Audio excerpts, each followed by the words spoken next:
Hello everyone, welcome to our second lecture, that is Principles of Democracy. So in first lecture we have seen what is meant by democracy. लोकशाही म्हणजे काय आपण first लेक्चरमध्ये आपलं पाहिलेलं आहे. तर आपल्याला पाहायचं पहा या लेक्चरमध्ये की डेमोक्रेसीचे प्रिन्सिपल कोणते आहेत. आता डेमोक्रेसीचे प्रिन्सिपल म्हणजे डेमोक्रेसीची मूल्ये काय आहेत पहा. तर बघा first chapter we have completed called as democracy. In that we have seen introduction of democracy, meaning of democracy and classification of democracy. So now here we have completed 4% of our syllabus. Okay.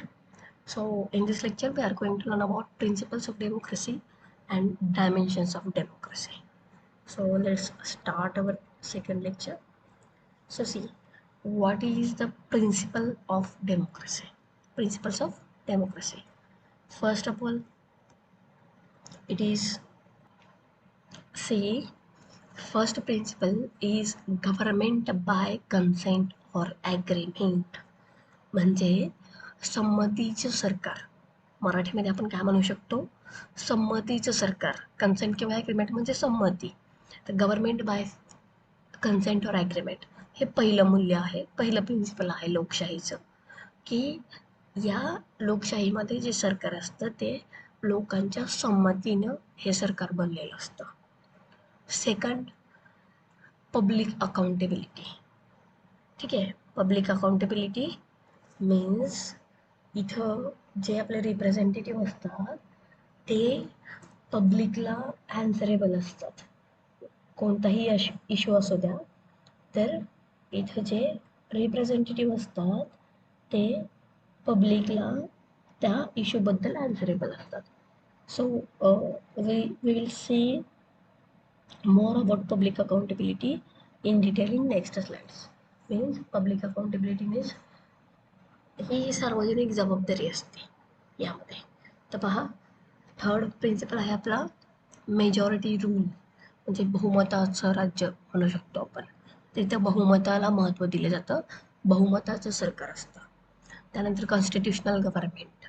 Constitutional government म्हणजे संवैधानिक सरकार.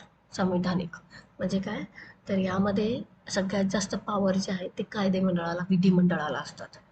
किंवा आपण म्हणू शकतो लोकशाहीमध्ये constitutional government हे एक प्रिन्सिपल आहे, जे आपण डिटेलमध्ये बघूया पुढं.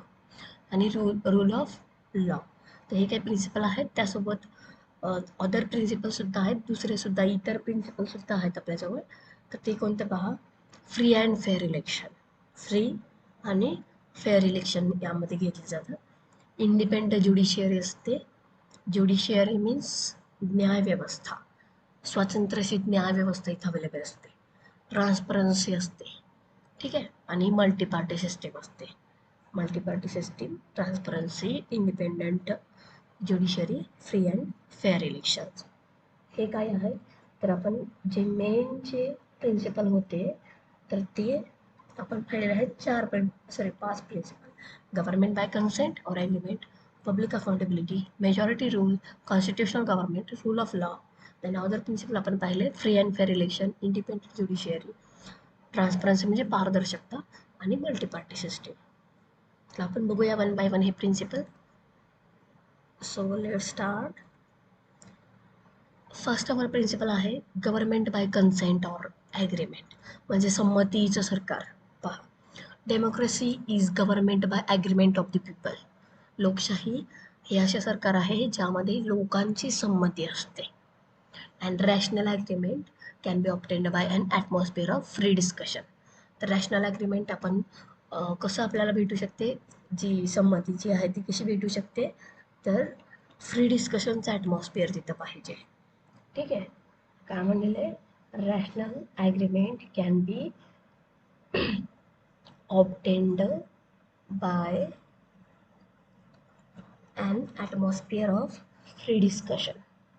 तर तर्कसंगत करार आपण कसा ऑब्टेन करू शकतो, तर फ्री डिस्कशनचं ॲटमॉस्फिअर क्रिएट करून आपण हे ऑब्टेन करू शकतो. So is at 2 levels. First आहे in the legislative assembly where the opposition has their full say. ठीक आहे, म्हणजे लेजिस्लेटिव्ह असेंब्ली यामध्ये बघा कायदे व्यवस्थामध्ये किंवा कायदे जे असेंब्ली असते तिथं opposition has their full say. ठीक आहे. आणि दुसरा बघा at the public level there is a direct communication between leadership and the people. तर बघा काय म्हणलेलं आहे, वेट 1 मिनिट, जस्ट 1 मिनिट. तर पहा इथे एक मिस्टेक आहे. इन द लेजिस्लेटिव्ह असेंब्ली म्हणजे विधानसभेमध्ये जिथं ऑपोजिशनला त्यांचं पूर्ण म्हणणं मांडण्यासाठी ऑपॉर्च्युनिटी असते. आणि दुसरी लेवल बघा की पब्लिक लेवलला लीडरशिप म्हणजे जो रिप्रेझेंटेटिव्ह आहे त्या रिप्रेझेंटेटिव्हमध्ये आणि पीपल लोकांमध्ये डिरेक्ट कम्युनिकेशन असतं. ठीक आहे, हे लोकशाहीचे प्रिन्सिपल आहे. गव्हर्नमेंट बाय कन्सेंट किंवा ॲग्रीमेंट म्हणजे संमतीनुसार असलेलं सरकार. सेकंड आहे पब्लिक अकाउंटेबिलिटी, सार्वजनिक जबाबदारी असते यामध्ये. The representative must remain answerable to the people. जे काही त्यांचे इश्यू असतील, जे काही प्रॉब्लेम असतील त्याला जे रिप्रेझेंटेटिव्ह त्यांनी निवडून दिलेले असतात तर ते अँसरेबल असतात. ठीक आहे. So the government should be responsible and responsive to the people. Government जे सरकार आहे ते काय असलं पाहिजे, शुड बी रिस्पॉन्सिबल, जबाबदार असलं पाहिजे. आणि त्यांनी लोकांना म्हणजे ते लोकांची रिस्पॉन्सिव्ह असले पाहिजेत. लोकांना त्यांच्या अडचणींचे जे सोल्युशन आहेत ते भेटले पाहिजेत. And the government should attempt to fulfil will and aspirations of the people. आणि गव्हर्नमेंटनी काय केलं पाहिजे तर लोकांच्या ज्या इच्छा आहेत, ज्या ॲस्पिरेशन्स आहेत त्या फुलफिल करण्यासाठी प्रयत्न केले पाहिजेत. तर हा जो प्रिन्सिपल होता तो कोणता होता तर पब्लिक अकाउंटेबिलिटी मीन्स सार्वजनिक जबाबदारी. सो मेजॉरिटी रूल, बहुमत बघा मेजॉरिटी रूल. तर मेजॉरिटी म्हणजे काय तर बहुमत.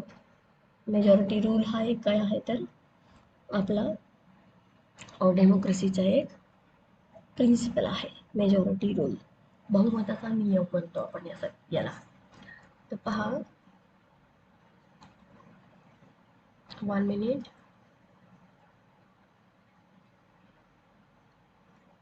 wisdom of majority. Okay. So see, majority rule म्हणजे बहुमताचा नियम. तर बघा it is consider being the head of the democratic system that all issues in all the bodies from legislature to cabinet, executive and other committee are resolved through majority decisions. म्हणजे काय consider केलं जातं बघा तर majority rule जो आहे म्हणजे बहुमताचा जो नियम आहे तो या डेमोक्रेटिक सिस्टीमचा हार्ट आहे. म्हणजे मेन इथून सगळी सिस्टीम चालते. ठीक आहे, किंवा या बेसिसवर सगळी सिस्टीम चालते. जी डेमोक्रेटिक सिस्टीम आहे, जी लोकशाहीची जी व्यवस्था आहे ती पूर्ण ह्या बहुमतावर चालते. म्हणून मेजॉरिटी रूलला हार्ट ऑफ डेमोक्रेटिक सिस्टीम म्हटलं जातं. इथून काय होतं बघा that all issues in all bodies म्हणजे सगळ्या ठिकाणी जे काही इश्यू आहेत लेजिस्लेटरपासून कॅबिनेटपर्यंत, एक्झिक्युटिव्हपासून अदर कमिटी असतील त्या सर्वांमधले जे प्रॉब्लेम आहेत, जे इश्यू आहेत ते मेजॉरिटीने बहुमताने ते काय केले जातात सॉल्व केले जातात. ठीक आहे. And it relies on the wisdom of the majority. म्हणजे ते सगळं कशावर डिपेंड असतं तर मेजॉरिटीवरती. ठीक आहे. तर हा जो मेजॉरिटी रूल आहे या मेजॉरिटी रूलला heart of a democratic system म्हटलं जातं. हे लक्षात ठेवा. फर्स्ट ऑब्जेक्ट आपण प्रिन्सिपल आपण बघितलं government by consent or agreement, संमतीचं सरकार. त्यानंतर पब्लिक अकाउंटेबिलिटी, सार्वजनिक जबाबदारी. Then majority rule.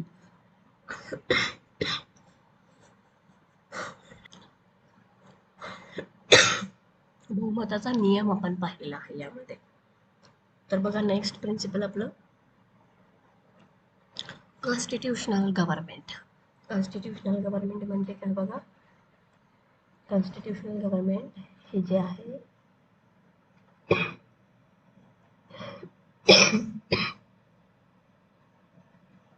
हे आपलं चौथं प्रिन्सिपल आहे. म्हणजे घटनात्मक शासन म्हणजे संविधानावर आधारित जे शासन आहे ते. बघा constitutional government means government by law, म्हणजे कायद्यांचे सरकार.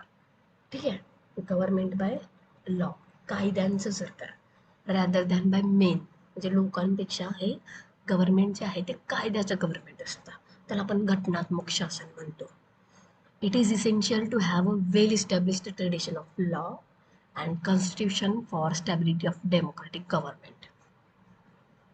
बघा काय म्हणलेलं आहे इथं, काय गरजेचं आहे, it is essential to have a well established tradition of law. ठीक आहे, म्हणजे कायद्याला इथं खूप महत्त्व आहे. ठीक आहे, इथं म्हणजे इथं वेल इस्टॅब्लिश्ड ट्रेडिशन ऑफ लॉ असलं पाहिजे, आणि अजून काय असलं पाहिजे, कायद्याची परंपरा, आणि कॉन्स्टिट्यूशनल फॉर म्हणजे संविधान, स्टेबिलिटी ऑफ डेमोक्रेटिक गव्हर्नमेंट. हे जर लोकशाहीचं सरकार हे जर स्टेबल ठेवायचं असेल तर इथं काय गरजेचं आहे, तर कायद्याची परंपरा आणि संविधान यांची खूप गरज आहे इथं. ठीक आहे, हे काय आहे, कॉन्स्टिट्यूशनल गव्हर्नमेंट म्हणजे घटनात्मक शासन. घटनात्मक शासन म्हणजे काय, तर गव्हर्नमेंट बाय लॉ, कायद्यांचं सरकार. आणि कायद्यांच्या सरकारमध्ये काय गरजेचं आहे, तर कायद्याची परंपरा आणि संविधान महत्त्वाचं आहे. तेव्हाच ही जी लोकशाहीचे जे सरकार आहे ते स्टेबल राहू शकेल, स्थिर राहू शकेल. नेक्स्ट आपला प्रिन्सिपल आहे रूल ऑफ लॉ.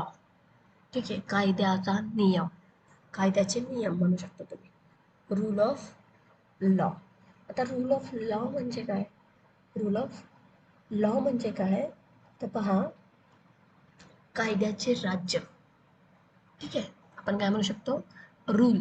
इथं रूल म्हणजे नियम असा अर्थ होत नाही, तर रूल म्हणजे राज्य करणे. ठीक आहे, टू रूल आपण बघितलं, तर रूल ऑफ लॉ म्हणजे कायद्याचं राज्य आहे. इथे सगळ्यात जास्त महत्त्व कायद्याला आहे. ठीक आहे ना, की बघा सगळ्यात जास्त महत्त्व कायद्याला आहे. तर पहा,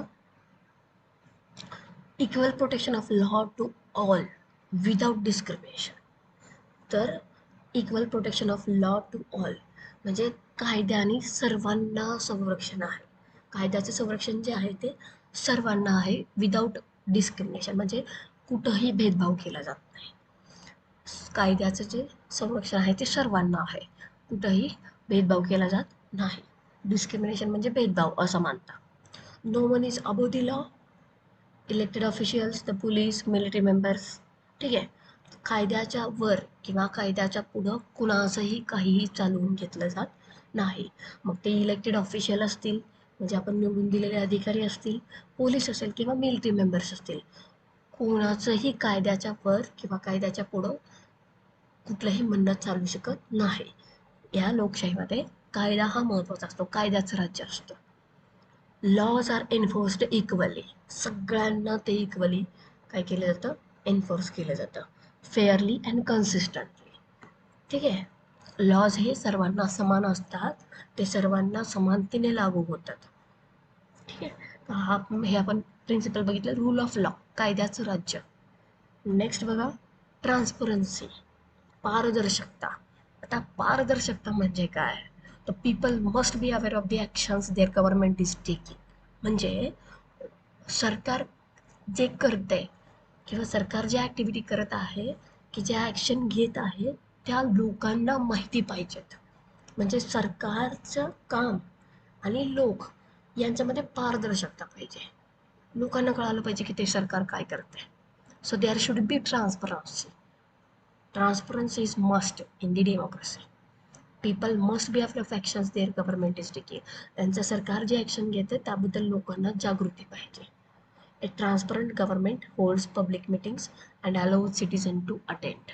एक ट्रान्सपरंट गव्हर्नमेंट काय करतं, एक पारदर्शक सरकार काय करते, तर पब्लिक मीटिंग, पब्लिक मीटिंग त्या काय करतात, अरेंज करतात, आणि जे नागरिक आहेत त्यांना ते अटेंड करण्यासाठी परमिशन देतात. The press and the public are kept informed regarding decision being made. आता जी प्रेस असेल, जे पत्रकारिता असेल किंवा जे लोक आहेत त्यांना इन्फॉर्म्ड ठेवलं जातं, म्हणजे त्यांना प्रत्येक गोष्टीची माहिती दिली जाते जे डिसिजन त्यांनी घेतलेले आहे. ठीक आहे, म्हणजे लोकशाहीमध्ये सरकार जे डिसिजन घेते, सरकार जे पॉलिसी बनवत आहे, त्या पत्रकारिता असेल किंवा लोक असतील त्यांना ते इन्फॉर्म केलं जातं. ठीक आहे. This is called as transparency, याला आपण पारदर्शकता म्हणतो. Then next it is equality, समानता. समानता म्हणजे काय बघा, political equality is secured by the principle of one man one vote. Political equality, तर बघा पॉलिटिकल इक्वॅलिटी जी आहे ती कशी सेक्युअर केली गेलेली आहे, तर तिथे एक प्रिन्सिपल लागू होतं, one man one vote. One man one vote. तर वन मॅन वन वोट म्हणजे काय, तर एका व्यक्तीला फक्त एकदा वोट करण्याचा अधिकार आहे, किंवा एक व्यक्ती एक मतदान, किंवा एक व्यक्ती एक मत असं म्हणू शकतो आपण. तर राजकीय समानता कशी ठेवली गेलेली आहे बघा, तिथे एक प्रिन्सिपल ठेवलं गेलेलं आहे, one man can vote only once, or one man one vote. एक व्यक्ती एक मत. No discrimination is allowed on grounds of religion, race, caste, sex, place of birth. तर कुठलाही भेदभाव इथं अलाउड केला जात नाही. मग ते रिलिजन थ्रू असो, रेस थ्रू असो, कास्ट थ्रू असो, सेक्स थ्रू असो, किंवा प्लेस ऑफ बर्थ थ्रू असो, कोणालाही इथं कोणासोबतही इथं भेदभाव केला जात नाही. एक व्यक्ती एक मत हे प्रिन्सिपल इथं लागू होतं. तर बघा आपण एक पार्ट, या फर्स्ट पार्ट आपण आपल्या लेक्चरचा कंप्लीट केलेला आहे, प्रिन्सिपल्स ऑफ डेमोक्रेसी. तर बघा याच्यावर क्वेश्चन कसे विचारले जातील, enlist the principle of democracy in India and explain any one of them. तर भारतामध्ये लोकशाहीची जी तत्व, जी मूल्य आहेत किंवा जे प्रिन्सिपल आहेत ते इनलिस्ट करा, आणि त्यामधलं एक जे प्रिन्सिपल आहे ते एक्सप्लेन करा. हा क्वेश्चन तुम्हाला विचारला जाऊ शकतो. देन बघा,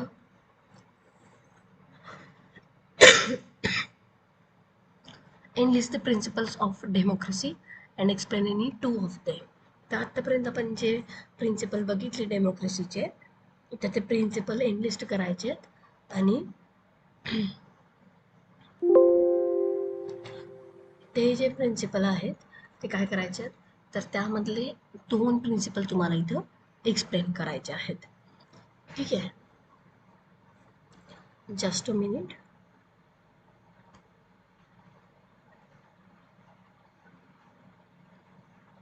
Just a minute. Okay, wait.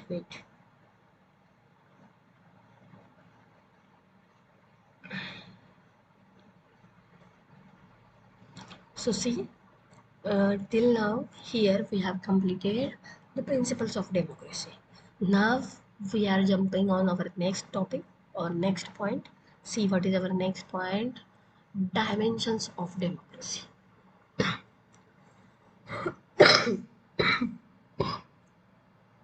Now we have to see what are the dimensions of our democracy.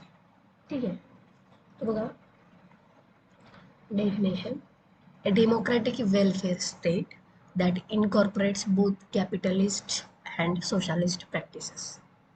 तर बघा डेफिनेशन काय आहे, तर एक डेमोक्रॅटिक वेलफेअर स्टेट काय करतं, दोन्ही असेल. ठीक आहे, वेट अ मिनिट. एक डेमोक्रॅटिक वेलफेअर स्टेट जे काय करतं, दोन्ही इनकॉर्पोरेट करतं. काय, कॅपिटलिस्ट म्हणजे भांडवलदारी, आणि सोशलिस्ट प्रॅक्टिसेस म्हणजे समाजवादी प्रॅक्टिसेस. तर एक डेमोक्रॅटिक वेलफेअर स्टेट म्हणजे एक लोकशाही वेलफेअर जे स्टेट आहे ते काय करतं, दोन्ही इनकॉर्पोरेट करतं, म्हणजे कॅपिटलिस्ट म्हणजे भांडवलदारी, आणि सोशलिस्ट म्हणजे समाजवादी प्रॅक्टिसेस ज्या आहेत त्या.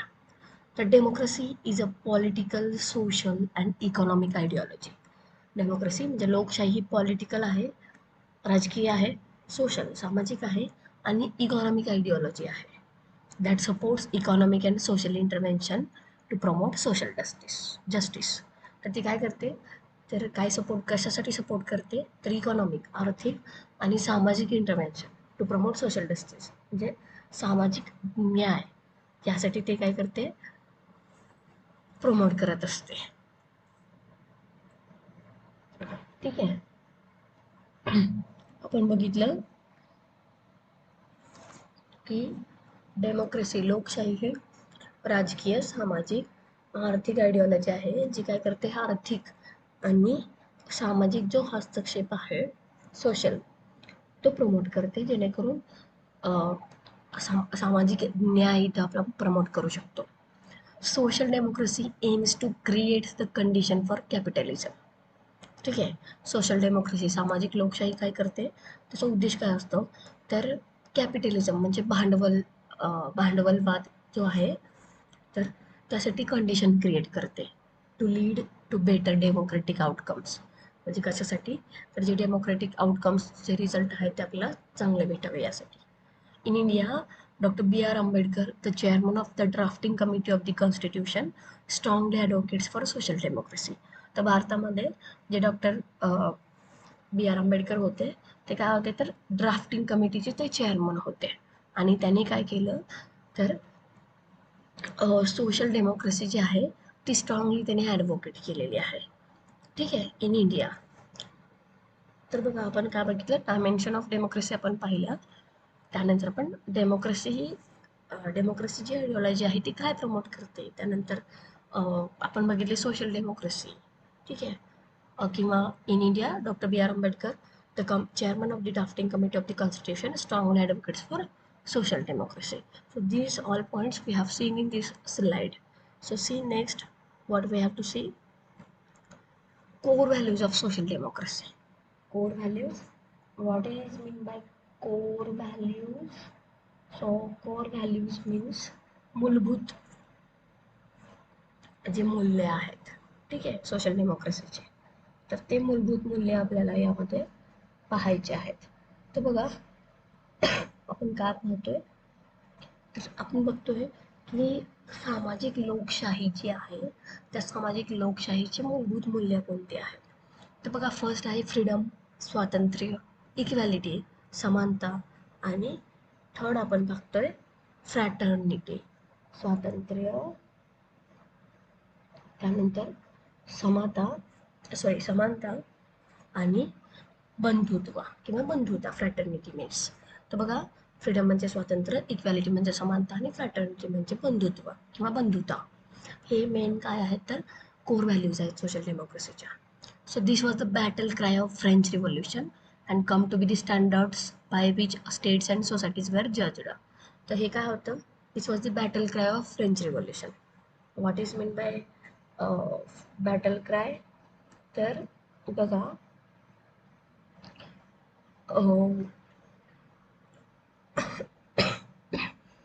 एक मिनिट.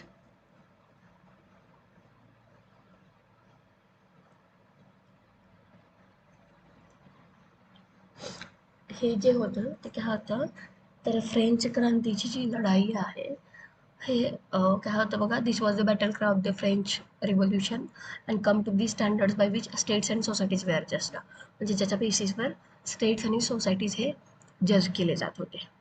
तर सेकंड आहे बघा, this is also reflected in the legal foundation of the United Nation. ठीक आहे, हे जे आहे काय म्हणाले आहे, तर लिगल फाउंडेशन जो आहे युनायटेड नेशनचा, त्यामध्ये सुद्धा या गोष्टी रिफ्लेक्ट झालेल्या आहेत. तर बघा every country in the world ratified the legitimacy of fundamental civic, political, economic, social आणि कल्चरल राईट्स. तर बघा काय बघत होतो आपण, हां, तर प्रत्येक जो देश आहे अख्ख्या जगामधला, ठीक आहे, प्रत्येक जो देश आहे जगामधला, तो काय करतोय बघा, तर रॅटिफाईड म्हणजे प्रत्येक देशाने जगामधल्या काय केलेलं आहे, रॅटिफाईड म्हणजे मंजुरी दिलेली आहे. कशासाठी, लेजिटिमेसी ऑफ फंडामेंटल सिव्हिक. तर मूलभूत जे आपण म्हणतो सिव्हिक असेल, पॉलिटिकल, इकॉनॉमिक आणि सोशल आणि कल्चरल राईट्स जे आहे, त्यासाठी कायदेशीरपणाला मंजुरी दिलेली आहे. ठीक आहे, प्रत्येक कंट्री जी आहे देशामधली, त्यांनी काय केलेलं आहे, तर सिव्हिक असेल, फंडामेंटल सिव्हिक असेल किंवा सॉरी मूलभूत मूलभूत मूलभूत जो कायदेशीरपणा आहे तो कशासाठी दिलेला आहे, तर नागरी, राजकीय, आर्थिक, सामाजिक आणि जे कल्चरल राईट्स आहेत त्यासाठी कायदेशीरपणासाठी मंजुरी दिलेली आहे कायदेशीरपणे. बघा नेक्स्ट आहे कोर व्हॅल्यूजमध्ये फंडामेंटल राईट्स, मूलभूत अधिकार. मूलभूत अधिकार म्हणजे काय, the rights enshrined in the constitution of democratic countries. Fundamental rights म्हणजे काय, मूलभूत अधिकार म्हणजे काय, तर ते अधिकार जे डेमोक्रेटिक कंट्रीज जे आहेत, लोकशाही असलेले जे देश आहेत त्यांच्या संविधानामध्ये जे अधिकार दिले गेलेले आहेत त्या अधिकारांना आपण म्हणतो फंडामेंटल राईट्स, मूलभूत अधिकार. In India fundamental rights are enshrined in part 3 of the constitution. तर आपल्या संविधानाच्या 3ऱ्या भागामध्ये हे फंडामेंटल राईट्स, मूलभूत अधिकार हे इन्क्लूड केले गेलेले आहेत. The fundamental rights are justifiable, ठीक आहे, guaranteed and protected by the constitution to all persons without any discrimination. मूलभूत अधिकार हे काय केले जातात, तर संविधान काय करतं, जस्टिफाय करतं, गॅरंटी असते आणि प्रोटेक्शन देते या मूलभूत अधिकारांना. सगळ्या व्यक्तींच्या मूलभूत अधिकारांना प्रोटेक्ट करायचं, संरक्षण करायचं काम कोणाचं असतं, तर संविधान करतं. आणि इथं कोणासोबतही भेदभाव केला जात नाही, ठीक आहे. हे होते मूलभूत अधिकार. नेक्स्ट बघा, इकॉनॉमिक डेमोक्रेसी, आर्थिक लोकशाही म्हणजे काय बघा. Also called as stakeholder democracy, also called as stakeholder democracy. आपण काय बघतोय, इकॉनॉमिक डेमोक्रेसी, आर्थिक लोकशाही, तर याला भागधारक लोकशाही सुद्धा म्हटलं जातं बघा. So is a socio economic philosophy that propose to shift decision making power from corporate management or manager or stakeholder to a large group of public stakeholder that include workers, customers, suppliers, neighbors and broader public. तर हे काय म्हणालंय की एक socio economic philosophy आहे, ठीक आहे, म्हणजे सामाजिक आर्थिक असं काय आहे, तत्वज्ञान आहे जे काय करतं, propose to shift decision making power. जी डिसिजन मेकिंग पॉवर आहे ती कॉर्पोरेट मॅनेजर किंवा स्टेक होल्डरपासून ती large group of public stake होल्डरला ती काय केली गेलेली आहे, प्रपोज केली गेलेली आहे. त्यामध्ये वर्कर असतात, कस्टमर असतात, सप्लायर असतात, नेबर्स असतात आणि ब्रॉडर पब्लिक अवेलेबल असते त्यामध्ये. So this is called as stakeholder democracy. याला आपण इकॉनॉमिक डेमोक्रेसी म्हणतो. त्यानंतर लास्ट आहे पॉलिटिकल डेमोक्रेसी, राजकीय लोकशाही काय पहा. It is mean for the people to choose their leaders, म्हणजे हे लोकांसाठी असते, त्यांचे जे लीडर्स आहेत, त्यांचे जे नेता आहेत ते चूज करण्यासाठी. And to hold their leader accountable for their policies and their conduct in office. तर कशासाठी, तर त्यांच्या ज्या पॉलिसीज आहेत त्या पॉलिसीसाठी जबाबदार किंवा अकाउंटेबल तो नेता असतो. The people decide who will represent them in parliament, म्हणजे संसदेमध्ये कोण त्यांना रिप्रेझेंट करेल, कोण त्यांचं नेतृत्व करेल, हे लोक यामध्ये ठरवत असतात. And who will head the government at the national and local levels. आणि यामध्ये काय बघितलं जातं, तर सरकारला किंवा सरकारचं जे हेड आहे, जे मुख्य पद आहे ते कोण भूषवेल, राष्ट्रीय लेवलला किंवा लोकल लेवलला. They do so by free and fair election. आणि हे कसं इलेक्शन कसं घेतलं जातं इथं, तर फ्री आणि फेअर इलेक्शन इथं घेतले जातात, मतदान घेतलं जातं. तर या बेसिसवर आपल्याला काय क्वेश्चन विचारले जाऊ शकतात पहा. फर्स्ट क्वेश्चन विचारला जाऊ शकतो, explain in detail the dimension of democracy. तर आतापर्यंत आपण ज्या डायमेन्शन बघितल्या डेमोक्रेसीच्या त्या डिटेलमध्ये एक्सप्लेन करण्यासाठी हा क्वेश्चन विचारला जाऊ शकतो. आणि डायमेन्शन ऑफ डेमोक्रेसीवर शॉर्ट नोट लिहा, असा एक सब्जेक्टिव्ह क्वेश्चन इथं विचारला जाऊ शकतो. तर बघा, आपण या लेक्चरमध्ये काय काय बघितलेलं आहे. First of all we have seen the principles of democracy. त्यामध्ये आपण 4 प्रिन्सिपल बघितले, government by consent, public accountability, majority rule, constitutional government, rule of law, free and fair election, independent judiciary, transparency, multiparty system. त्यानंतर आपण हे 1 bye 1 सगळे explain केले आपण. त्यानंतर आपण हा पार्ट बघितला. नंतर आपण दुसरा पार्ट बघितला, डायमेन्शन ऑफ डेमोक्रेसी, त्याची आपण डेफिनेशन बघितली. त्यानंतर आपण बघितली core values of social democracy, त्यामध्ये फ्रीडम, इक्वॅलिटी, फ्रॅटर्निटी, स्वातंत्र्य, समानता, बंधुता. त्यानंतर आपण मूलभूत अधिकार बघितले. त्यानंतर आपण आर्थिक लोकशाही आणि राजकीय लोकशाही म्हणजे काय ते बघितलं. आणि ह्याच्यावर क्वेश्चन कसं विचारलं जाऊ शकतं ते सिम्पली आपण या टॉपिकमध्ये पाहिलेलं आहे. So this is all about the second lecture, principles of democracy. If all of you have any doubt, you can comment your doubts. I will solve your doubts in afterwards. So let's meet in our next lecture. Thank you so much.